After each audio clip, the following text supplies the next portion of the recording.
যদি স্বৈরাচারের কোনো মন মানসিকতা থাকে এই পরিণতি ভোগ করতে হবে।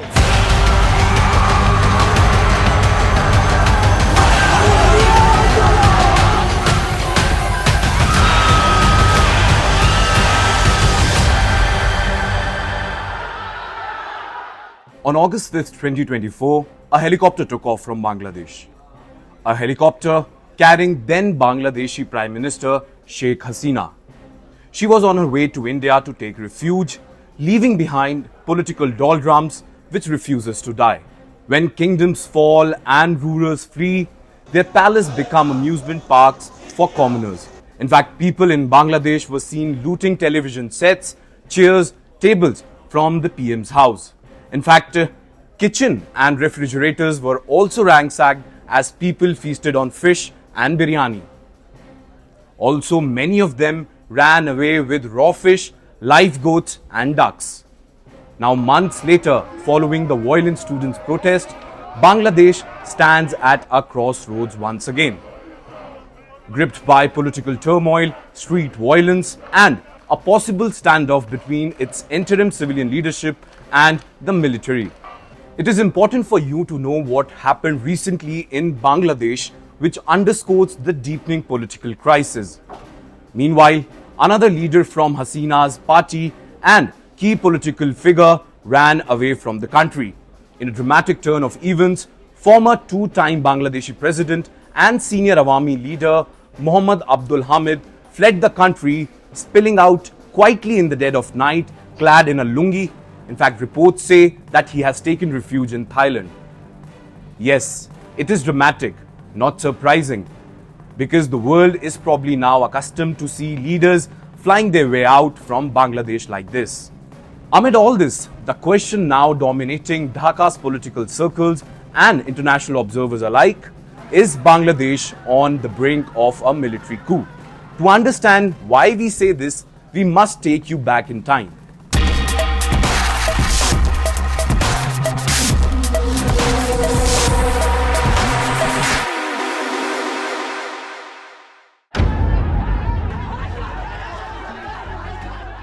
The current crisis traces back to August 2024, when massive student-led protest and weeks of unrest forced long-serving Prime Minister Sheikh Hasina to flee the country. In the vacuum that was created, Nobel laureate Muhammad Yunus was installed as the head of the interim government with the military's backing, under the promise of steering Bangladesh towards a free and fair election. Initially, Bangladesh's Army Chief General Waker-Uz-Zaman supported this very transition, justifying it as a doctrine of necessity to restore order and democracy in the country. However, the alliance between Yunus and military seems to have hit the rock bottom, with Army Chief sending a notice to Yunus. Yunus, unelected and lacking a democratic mandate, had since presided over sweeping changes, from trying to pull apart Hasina's Awami League from the political mainstream to making all efforts to erase Bangladesh's founding father, Sheikh Mujibur Rahman, from public memory. And not to forget, the release of hundreds of convict Islamic radicals from the prisons. Seems like the tipping point has arrived. On 21st May 2025, at a gathering of all available officers in combat uniform at Dhaka, General Waker-Uz-Zaman delivered a stern ultimatum to Yunus and his interim government. The message is national elections must be held by December 2025 and the military must be kept in the loop on all key national security matters. General Wakar's message was unambiguous. He demanded an end to delay in the electoral process, warned against further interference in military affairs, and signaled that the army would not tolerate being sidelined or kept in dark regarding issues like the proposed Rakhine Corridor, a strategic infrastructure project with regional implications. Flagged by the Air Force and Navy chiefs, Walker's show of unity was calculated to send a clear message. The army remains cohesive and ready to act if the country's stability or constitutional order is threatened. General Wakar said all this while emphasizing the military's role as a guardian of democracy and national stability, not as a suppressor.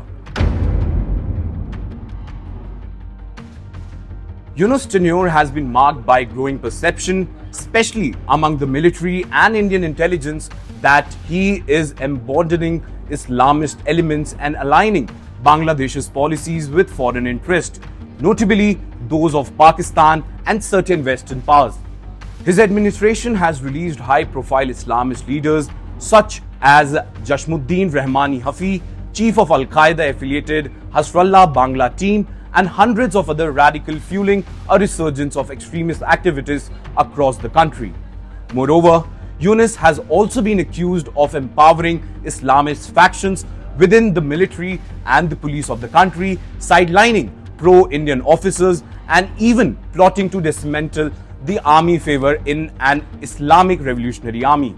These moves have alarmed the military leadership, which sees itself as a protector of Bangladesh's secular and constitutional order. Now the situation has reached a dangerous impasse. Seems like General Wakar's patience is wearing thin as Yunus continues to delay elections and consolidate power. Now reports suggest that Yunus is actively seeking to sideline or remove both president and the army chief, move that would pave the way for his permanent control and further entrenchment of Islamist forces. Reports have also indicated that the army is united behind General Wakar, who has so far resisted the temptation of a direct power grab, mindful of Bangladesh's tragic history of military coups ending in disgrace or disaster. However, if Yunus persists in current course, dismantling democratic institutions, empowering radicals and ignoring the military's warning, a coup or direct military intervention can become a possibility. For India, the stakes are high. Bangladesh has long been a key partner in South Asia with close cooperation on trade, connectivity, border security and counter-terrorism. Under Sheikh Hasina, New Delhi enjoyed a golden chapter of warm relations with Dhaka, acting as a bulwark against Islamist militancy and a reliable neighbor. The rise of Yunus, which is perceived as a pro-Pakistan and sympathetic to Islamist cause, has unended these dynamics. India now faces the prospect of a hostile region in the eastern flank, with the potential for increasing cross-border terrorism, destabilization of its sensitive northeastern states, and also the loss of a vital and connectivity partner.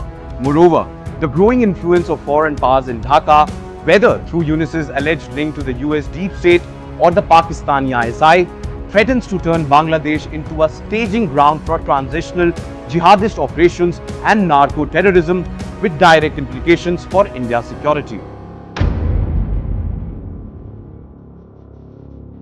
Bangladesh's future hangs in balance. The coming weeks will be crucial in determining whether the military steps in to restore the order and democracy, or whether Yunus succeeds in consolidating an Islamist-leaning authoritarian regime. For India, the crisis is both a security challenge and a test of its regional diplomacy. As the world watches, the battle for Bangladesh's soul is no longer theoretical. It is unfolding in the real time, with consequences that will reverberate far beyond its borders.